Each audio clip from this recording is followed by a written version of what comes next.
Hello viewers, welcome back to our channel Math Zone with PP. I am Sanjeev Kumar. Today I want to provide you quick revision notes of class 11 biology. ये chapter 16 है, that is digestion and absorption. तो आइए आज हम start करते हैं अब। तो आइए अब स्टार्ट करते हैं। तो आज का चैप्टर 16 जो डाइजेशन एंड एब्जॉर्प्शन है क्लास 11 बायोलॉजी की, इसकी क्विक रिवीजन नोट्स मैं प्रोवाइड करता हूँ। The process of conversion of complex food into simpler absorbable form is called digestion. यानी कॉम्प्लेक्स फूड को सिंपलर फूड्स में जो एब्जॉर्बेबल बना देता हो जो प्रोसेस, उसे हम डाइजेशन बोलते हैं। And is carried out by digestive system of mechanical and biochemical methods. और ये कैरिड आउट होती है डाइजेस्टिव सिस्टम में मैकेनिकल और बायोकेमिकल मेथड्स के द्वारा। अब डाइजेस्टिव सिस्टम हम बताते हैं। तो human digestive system consist of alimentary canal and associated gland. Human digestive system के अंतर्गत एलिमेंट्री कैनाल और उससे संबंधित ग्लैंड्स पाए जाते हैं। तो digestive system, human digestive system consist of alimentary canal and associated gland. यानी ह्यूमन डाइजेस्टिव सिस्टम के अंतर्गत एलिमेंट्री कैनाल और उससे संबंधित ग्लैंड्स आते हैं, जैसा कि हमें फिगर में दिखाया गया। यहाँ देखिए पूरी डाइजेस्टिव सिस्टम हमारी इलस्ट्रेट करी गई है विद लेवलिंग। तो यहाँ हम देखते हैं alimentary canal begins with anterior opening mouth and open out posteriorly through anus. It comprises of following part. तो एलिमेंट्री कैनाल हमारी शुरू होती है एंटीरियर ओपनिंग माउथ से एंड पोस्टेरियर एनस तक जाती है। इसके नीचे दिए गए पार्ट्स होते हैं। तो फर्स्ट है इसमें माउथ, तो लीड्स टू ओरल कैविटी और buccal cavity which contain teeth and टंग। तो माउथ में ये बकल कैविटी या इसे ओरल कैविटी भी कहा जाता है, जो जिसके अंतर्गत टीथ और टंग पाए जाते हैं। तो upper surface of tongue has small projections called papillae. Upper portion tongue के ऊपर स्मॉल प्रोजेक्शंस पाए जाते हैं जिसे पेपिलिया बोलते हैं। Some of which contains taste buds, जिनमें से कुछ में टेस्ट बड्स होते हैं। अब each teeth is embedded in socket of jaw bone the thecodont. तो each teeth is embedded in socket of jaw bone, जिसे थिकोडोंट बोलते हैं। Milk teeth is replaced by permanent और adult teeth. This type of dentition is called diphyodont. तो इस तरह की dentition जो होती है उसे डायफायोडोंट बोलते हैं। Four different types of teeth heterodont are incisor, canines, premolar and molar. ये चार तरह के दांत पाए जाते हैं, जिसमें इंसीजर होता है, कैनिन होता है, प्रीमोलर होता है और मोलर होता है। इसे डेंटल फॉर्मूला के द्वारा रिप्रेजेंट किया जाता है। Each have of the upper and lower jaw has following number of teeth. तो ये 2123 अपॉन 2123 के फॉर्म में होता है। कहने का मतलब हो गया, दो इंसीजर होते हैं, एक कैनाइन होता है और दो प्रीमोलर होते हैं और तीन मोलर होते हैं। इस अरेंजमेंट में होती है, अपर जॉज में और सेम लोअर जॉज में होती है। नेक्स्ट पॉइंट, फेरिंग्स आते हैं। तो oral cavity opens into pharynx which acts as a common passage for food and air. Cartilaginous flap called epiglottis prevent the entry of food into windpipe glottis during swallowing। तो pharynx जो होती है ये oral cavity में open होती है। ये pharynx which acts as common passage, जो कॉमन पैसेज फूड और एयर दोनों की होती है। Cartilaginous flap called epiglottis. Cartilaginous flap को हम इपीग्लोटिस बोलते हैं, जो प्रिवेंट करता है एंट्री ऑफ फूड को, यानी फूड के एंट्री को विंड पाइप में, जिसे हम ग्लोटिस बोलते हैं। ड्यूरिंग स्वेलोइंग यानी निगलने के दरमियान। तीसरा पार्ट हमारा स्टमक है। तो oesophagus leads to stomach. Oesophagus हमारे स्टमक तक जाती है। The opening of stomach is guarded by a sphincter. तो ओपनिंग जो स्टमक की होती है वो गार्ड होती है स्पिंक्टर, जिसको गैस्ट्रोएसोफेजियल बोलते हैं। Stomach is divided into 3 parts, that is cardiac, fundic and pyloric. तो ये 3 पार्ट में डिवाइडेड होती है, कार्डियक, फंडिक और पाइलोरिक में। तो स्मॉल इंटेस्टाइन 4 पॉइंट है। It is the longest part of alimentary canal divided into duodenum, jejunum and ileum. Small intestine 3 part में डिवाइडेड होती है, जिसमें पहला ड्यूडेनम होता है, दूसरा जेजिनम होता है और तीसरा इलियम होता है। Pyloric sphincter is present between stomach and duodenum. तो पाइलोरिक स्फिंक्टर ये स्टमक और ड्यूडेनम के बीच में प्रेजेंट होती है। पांचवा large intestine. Ileum opens into large intestine. Ileum जो है लार्ज इंटेस्टाइन में ओपन होती है, which is divided into caecum, colon and rectum. जो डिवाइडेड होती है केसियम, कोलोन और रेक्टम में। Caecum is the blind sac. ये केसियम ब्लाइंड सैक होता है, विच होस्ट माइक्रोब्स, जिसमें होस्ट माइक्रोब्स होते हैं। Vermiform appendix arises from caecum. Vermiform appendix जो है वो अराइज होती है केसियम से। Rectum opens through anus. Rectum जो है एनस से ओपन होती है। ये सारे फिगर्स में हमें दिखाए गए हैं।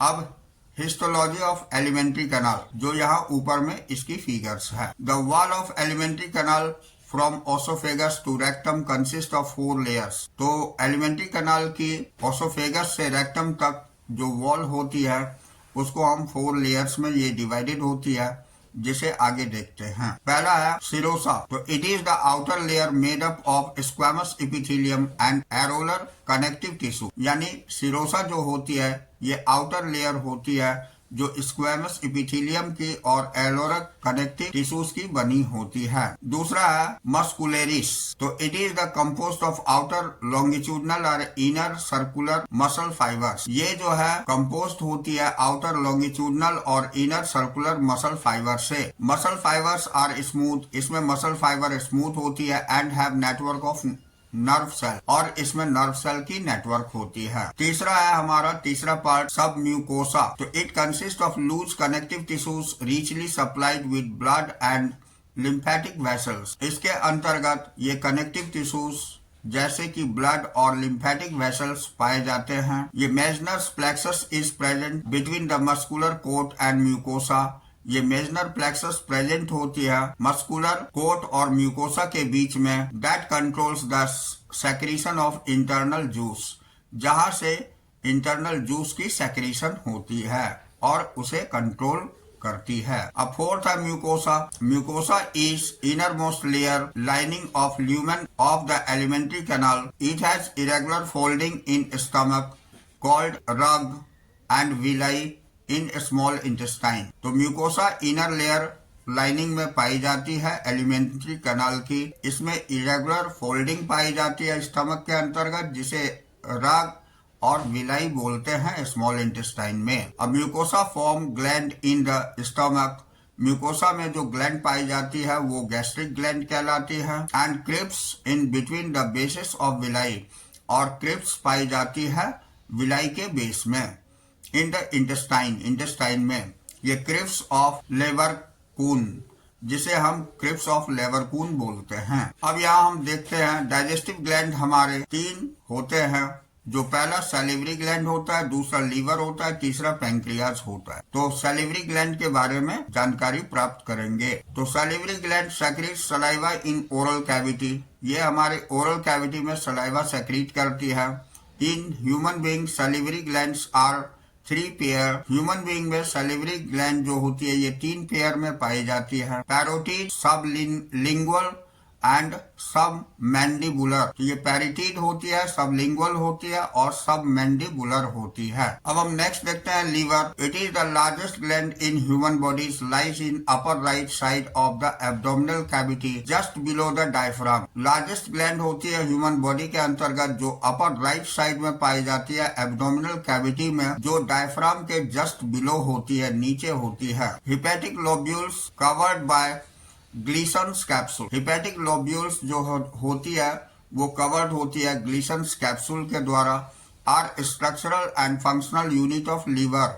ये स्ट्रक्चरल और फंक्शनल यूनिट लीवर की होती है। Made up of hepatic cells. ये हिपेटिक सेल से बनी होती है। The secretion is stored and concentrated in gall bladder. इसकी सेक्रीशन स्टोर होती है और कंसंट्रेटेड होती है गॉल ब्लैडर में। Bile duct and pancreatic duct open together in duodenum. इसमें बाइल डक्ट और पैंक्रियाटिक डक्ट जो है एक साथ मिल करके ड्यूडेनम में खुलते हैं। बाय कॉमन डक्ट, ये कॉमन डक्ट के द्वारा होता है।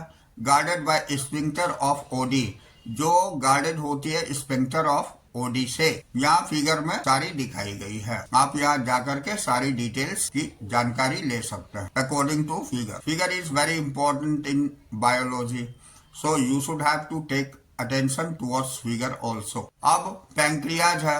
It is soft lobulate greyish pink gland which weighs about 60 gram. Pancreas जो होती है सॉफ्ट होती है, लोब्यूटेड ग्रेइश पिंक कलर की ग्लैंड होती है जिसकी वेट लगभग 60 ग्राम होती है। Consist of exocrine and endocrine portion, इसमें दोनों ही पोर्शन पाई जाती है, एक्सोक्राइन भी और एंडोक्राइन भी। तो the exocrine portion secretes alkaline pancreatic juice.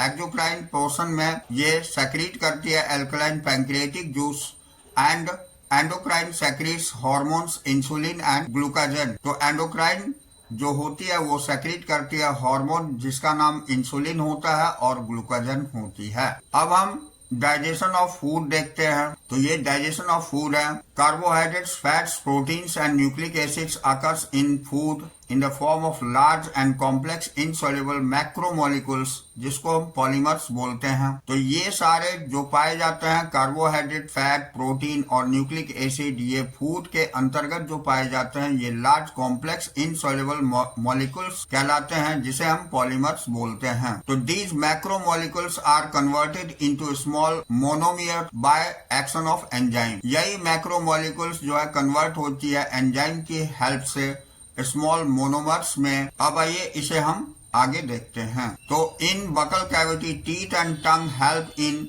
मैस्टिकेशंस और and mixing of food. Buccal cavity में टीथ और टंग दोनों मिल करके मैस्टिकेशन फूड की करती है और मिक्सिंग फूड की करती है। Mucus in saliva mix with masticated food to form bolus, यानी म्यूकस जो है सलाइवा के साथ मिक्स होकर के मैस्टिकेटेड फूड बना देती है और वो बोलस के फॉर्म में हो जाती है, जिसे इनगल्फ करना आसान हो जाता है, स्वेलो करना आसान हो जाता है। तो bolus is pass to pharynx and oesophagus by swallowing और डिग्लूशन। तो बोलस पास होती है फेरिंग्स के द्वारा ओसोफेगस में, बाय स्वेलोइंग यानी निगलने के द्वारा और डिग्लूशन के द्वारा। अब chemical digestion of food starts in oral cavity by the action of enzyme salivary amylase and lysozyme. तो केमिकल डाइजेशन फूड की यहीं से स्टार्ट हो जाती है, ओरल कैविटी से ही एंजाइम के एक्शन से, वो सैलिवरी एमाइलेज और लाइसोजाइम के हेल्प से। Lysozyme act as anti bacterial agent in mouth to prevent infection. Lysozyme जो है ये एंटी बैक्टीरियल एजेंट का काम करती है माउथ में, जो इन्फेक्शन से प्रिवेंट करती है। अब salivary amylase break down starch into maltose. Salivary amylase जो है ये स्टार्च को माल्टोज में तोड़ देती है। Mucosa of stomach have gastric glands having 3 types of cell, mucus, neck cells that secrete mucus. यानी म्यूकोसा जो होती है वो स्टमक के अंतर्गत गैस्ट्रिक ग्लैंड को 3 टाइप की सेल्स इसमें पाई जाती है। म्यूकस नेक सेल्स होती है जो सेक्रीट म्यूकस करती है, और पेप्टिक और chief cells that secrete proenzyme pepsinogen.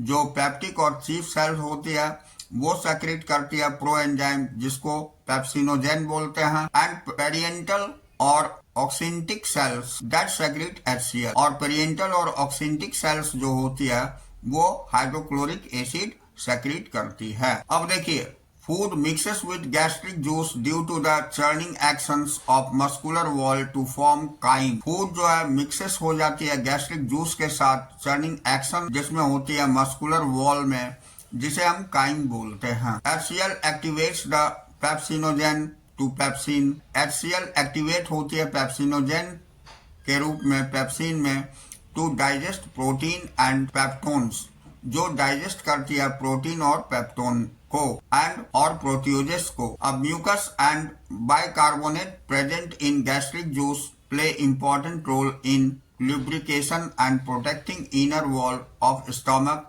from the action of HCl। Mucus और बाइकार्बोनेट प्रेजेंट होती है गैस्ट्रिक जूस में, जो कि एक महत्वपूर्ण भूमिका निभाती है लुब्रिकेशन और प्रोटेक्टिंग इनर वॉल को स्टमक के अंतर्गत। HCl की एक्शन से। अब rennin is the proteolytic enzyme. Rennin जो होती है प्रोटियोलाइटिक एंजाइम होती है फाउंड इन गैस्ट्रिक जूस, जो गैस्ट्रिक जूस में पाई जाती है ऑफ इन्फेंट यानी छोटे बच्चों में, टू डाइजेस्ट मिल्क प्रोटीन, जो मिल्क प्रोटीन को डाइजेस्ट करती है। उसके बाद the bile, pancreatic juice and intestinal juice are released in small intestine. Bile जो होती है पैंक्रियाटिक जूस और इंटेस्टाइनल जूस को रिलीज करती है स्मॉल इंटेस्टाइन में। Pancreatic juice contain inactive trypsinogen, तो ये पैंक्रियाटिक जूस कंटेन करती है इनएक्टिव ट्रिप्सिनोजेन को, काइमोट्रिप्सिनोजेन को, यानी प्रो कार्बोक्सी पेप्टिडेजेस को, एमाइलेजेस को, lipases and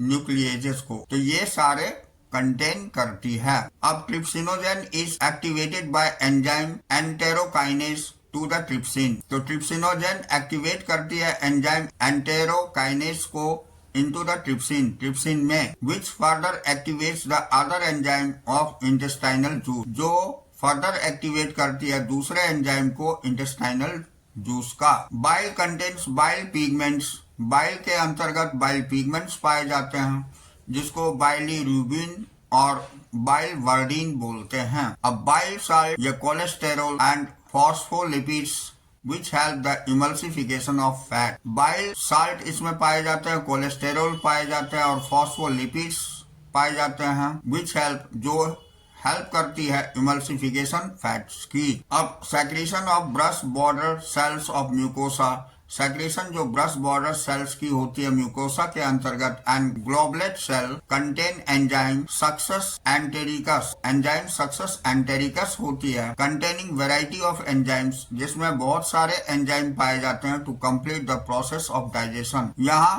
process of digestion complete होती है। अब फंक्शन ऑफ लार्ज इंटेस्टाइन, यहाँ हम लार्ज इंटेस्टाइन की फंक्शन देखेंगे। इसमें पहला function absorption of water, mineral and certain drug, या एब्जॉर्प्शन वाटर की होती है, मिनरल की होती है और कुछ ड्रग्स की होती है। दूसरा secretion of mucus for adhering the undigested food and lubricating for it for easy passage, यानी सेक्रेशन म्यूकस की हो जाती है एडेरिंग एंड अनडाइजेस्टेड फूड की, एंड लुब्रिकेटिंग इसको कर देती है जिससे ये इजीली पैसेज हो सके। अब एब्जॉर्प्शन ऑफ डाइजेस्टेड फूड हम देखते हैं। तो absorption is the process by which nutrient pass from the alimentary canal into the blood and lymph through its mucus membrane. Absorption वो प्रोसेस होती है जिसमें न्यूट्रिएंट्स जो है पास होती है एलिमेंट्री कैनाल से ब्लड में और लिम्फ में थ्रू म्यूकस मेम्ब्रेन के द्वारा। तो पहला पॉइंट इसमें amino acids, monosaccharides, fatty acids, glycerol, salt, vitamins and water are to B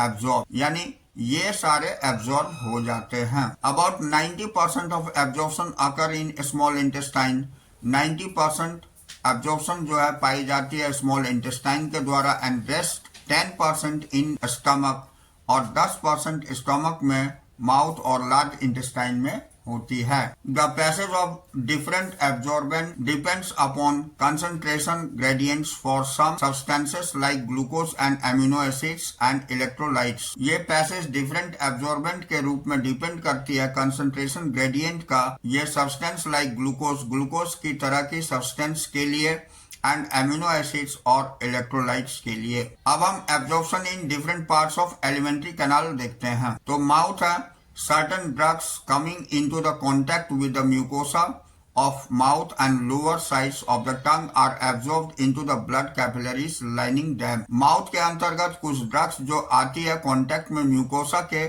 और माउथ की लोअरिंग साइड में टंग में एब्जॉर्ब कर ली जाती है ब्लड कैपिलरीज लाइनिंग के अंतर्गत। दूसरा स्टमक है, इसमें absorption of water, simpler sugar और अल्कोहल टेक्स प्लेस, इसमें ये सारी एब्जॉर्ब होती है। अब स्मॉल इंटेस्टाइन है, इसमें glucose, fructose, fatty acids, glycerol and amino acids are absorb through the mucosa into the blood stream lymph. यहाँ स्मॉल इंटेस्टाइन में ग्लूकोज की, फ्रुक्टोज की, फैटी एसिड्स, ग्लिसरॉल और एमिनो एसिड्स एब्जॉर्ब किए जाते हैं म्यूकोसा के द्वारा इनटू द ब्लड स्ट्रीम में और लिम्फ में। अब लार्ज इंटेस्टाइन देखते हैं। लार्ज इंटेस्टाइन में absorption of water, some mineral and drug takes place. इसमें ड्रग्स भी एब्जॉर्ब की जाती है। अब हम डिसऑर्डर ऑफ डाइजेस्टिव सिस्टम देखते हैं। तो the inflation of intestinal tract due to the bacterial infection, ये इन्फ्लेशन होती है इंटेस्टाइनल ट्रैक्ट के द्वारा बैक्टीरियल इन्फेक्शन से,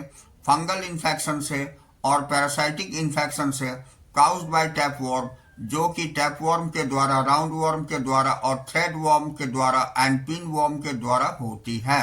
इसमें पहला जॉन्डिस है। तो it is the disease of liver, ये लीवर की डिजीज होती है। In jaundice the skin and eyes turn yellow, इसमें स्किन और आइज येलो हो जाती है due to large quantities of bilirubin pigments in the extracellular fluid, क्योंकि इसमें लार्ज क्वांटिटी बिलीरुबिन पिगमेंट की हो जाती है एक्स्ट्रा सेलुलर फ्लूइड के अंतर्गत। दूसरा वॉमिटिंग हो जाती है। तो it is the egestion of stomach content through the mouth, ये माउथ के द्वारा जो स्टमक से बाहर निकल जाती है उसे हम वॉमिटिंग बोलते हैं, इजेशन हो जाती है। This reflex action is controlled by vomit centre in the medulla, ये रिफ्लेक्स एक्शन होती है, कंट्रोल्ड होती है वॉमिट सेंटर मेडुला के द्वारा। तीसरा पॉइंट डायरिया है। Frequent defecations of liquid faeces is known as diarrhoea, यानी फ्रीक्वेंट डिफेक्शंस होती है लिक्विड फीसेस के रूप में, जिसे हम डायरिया बोलते हैं। It reduces the absorption of food, ये रिड्यूस करती है एब्जॉर्प्शन ऑफ फूड की। चौथा कॉन्स्टिपेशन होती है। In constipation the faeces are retained within the rectum as a bowel movement occur irregularly, अगर रेक्टम के अंतर्गत बॉल के इरेगुलर मूवमेंट होती है तो उसके कारण से कॉन्स्टिपेशन हो जाती है। पांचवा इंडाइजेशन है। तो indigestion, incomplete digestion usually accompanied by one or more of the following symptom. Indigestion जो होती है यूजुअली ये एक या एक से अधिक सिम्टम के द्वारा होती है। That is pain, nausea, vomiting, heartburn, acid regurgitations और accumulation of gas and escape of gas from the stomach. तो ये सारे कारण से इंडाइजेशन होती है। तो यहाँ हमारी चैप्टर कंप्लीट होती है। That's all for today and we will meet again on the next class.